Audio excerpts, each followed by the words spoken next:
Good evening, everyone, or actually afternoon because it's still daylight outside, but it's afternoon, but it's whatever, you get the idea. So today, this afternoon, whichever, we are making my first, actually, crystal soap. I haven't made one of these, and I was searching through Crafter's Choice, and they had this fragrance oil, and it's very similar to another fragrance oil I had smelled in a soap, and I really liked it. So I figured I'd give it a go. And one of my dearest friends, her name is Laurelle, who actually taught me how to make soap ages ago, had gifted me this Citrine Quartz pretty stone here. So, and it's been sitting here, just kind of enjoying all the fun, positive energy in my studio. And I figured what a fun way to offer my first crystal soap, but with something that was so meaningful to me. So supposedly this fragrance is a little naughty. It smells really good. It doesn't, discolor or anything like that, but apparently it does like to rise a little bit and accelerate.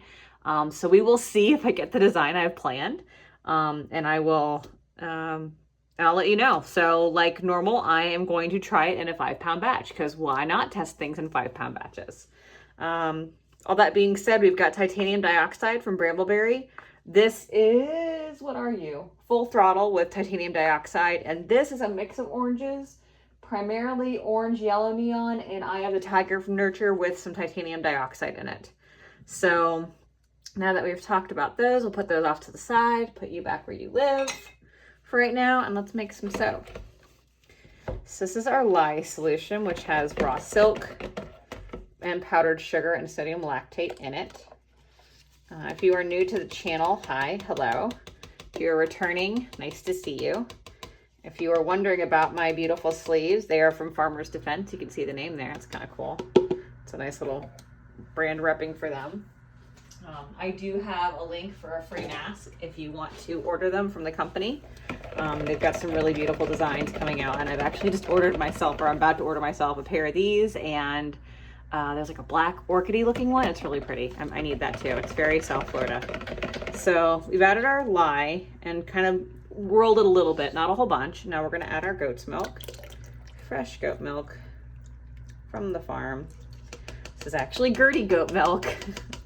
Gertie goat just had babies, so that's Gertie goat milk.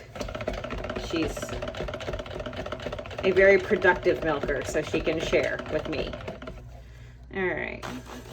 We're gonna blend this just to emulsion. Emulsion is just a fancy word for everything's blended all together. And you can kind of see, I hope you can see, can you see? Not really. There's like little traces of oil that I can see on the top of the soap, and that tells me it's not fully incorporated. There's a Reddit group that I'm a part of for soap making, and I'm not real active on Reddit. I like it. It's just not, I spend my social media time elsewhere. But someone in the group had posted a soap that had internal ash and was very confused. And what do you mean, soda ash? And I talked about it a little bit on there, but I figured it was a good topic to bring up because it's something I'm trying to avoid. But it does happen to me quite a bit because I tend to underblend. So let's talk about soda ash in general. So soda ash is the stuff that's on top of your soap and it's white and it's, it's ashy. That's the term, ash. And soda. So the word soda means that it's obviously some sort of reaction, right? So it's a chemical reaction. And I can put up the OChem like little critters here, maybe. We'll see if I'm that clever when I'm actually editing this video. Anyway, so what happens is soda ash forms on top because the lye is having the internal reaction and it's pushing out extra stuff of the soap. There's a lot of different ways to reduce it. One of the top ways is to change the type of water you're using. And yes, I said type. The other is change how much water you're using. So that makes a big difference. I'm going to pour a little off and just see what it does. And normally you just see it on top, you hit it with a steamer, it steams right off, life's good, right? Let's see what this does real quick. We'll go back to the steam talk, or the soda ash talk in a second, I promise. I just want to see how naughty this is.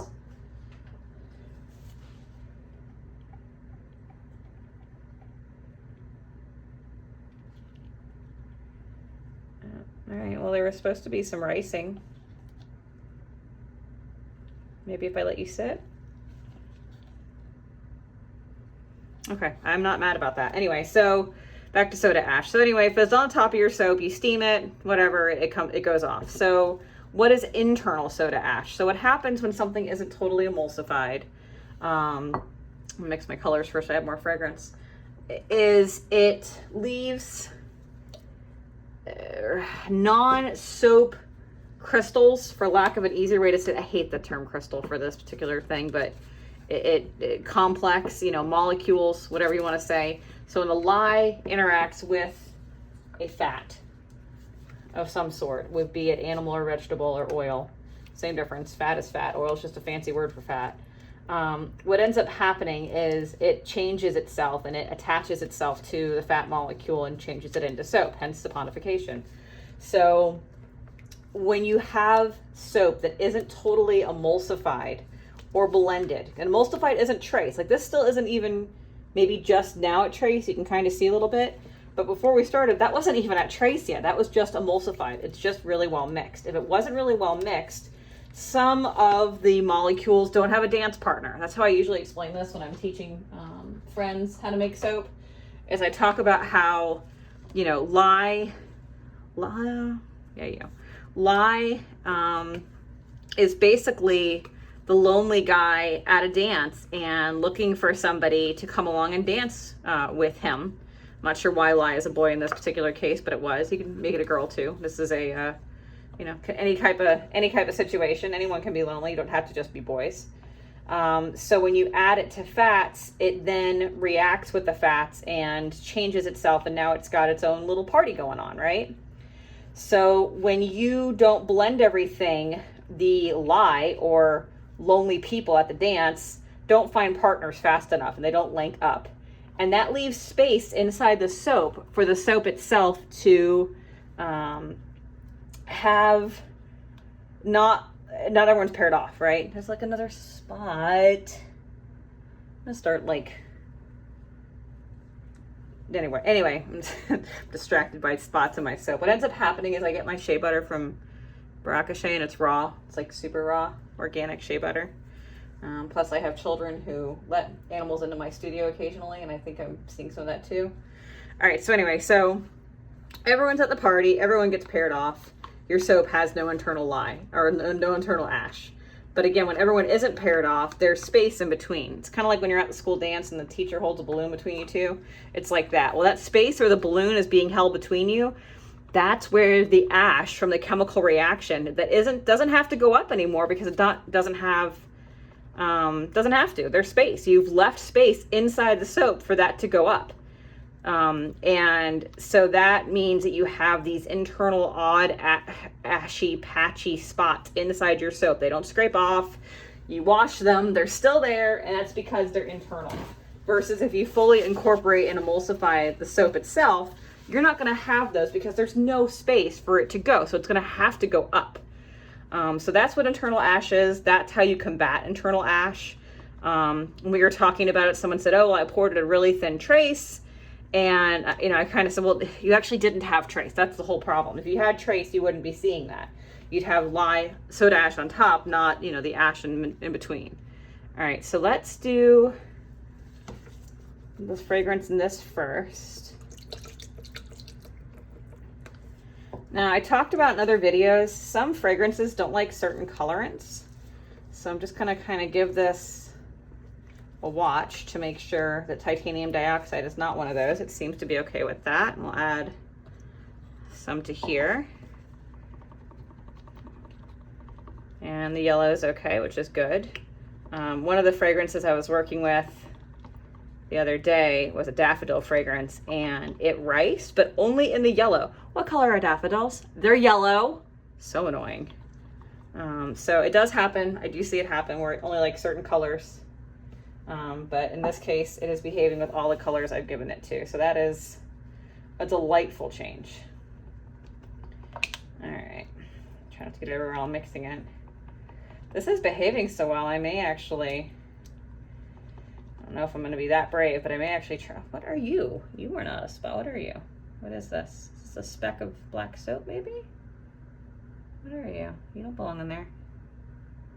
Out you go. You guys probably wouldn't even notice these things if I didn't say them, but here we are. I announce my flaws because that's what I do. Oh, this is definitely soap. I must not have washed these very good. So I was initially, my sister, Roxy, is very good at ombres. And I was thinking it'd be kind of fun to do a reverse ombre, but I don't think I'm really set up for that. Maybe, we'll see. Let's grab something, hold on. I need,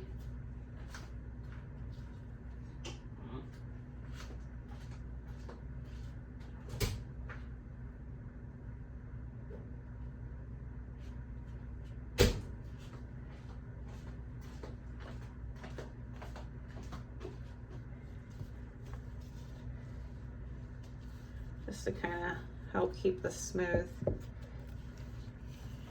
I mean, how well behaved are you? Well, so far so good. That's pretty impressive, actually.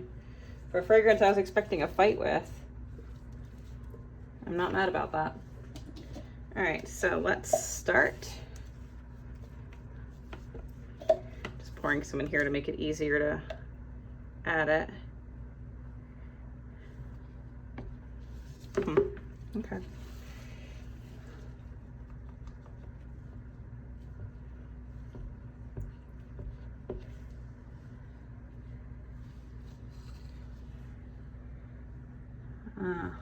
Children.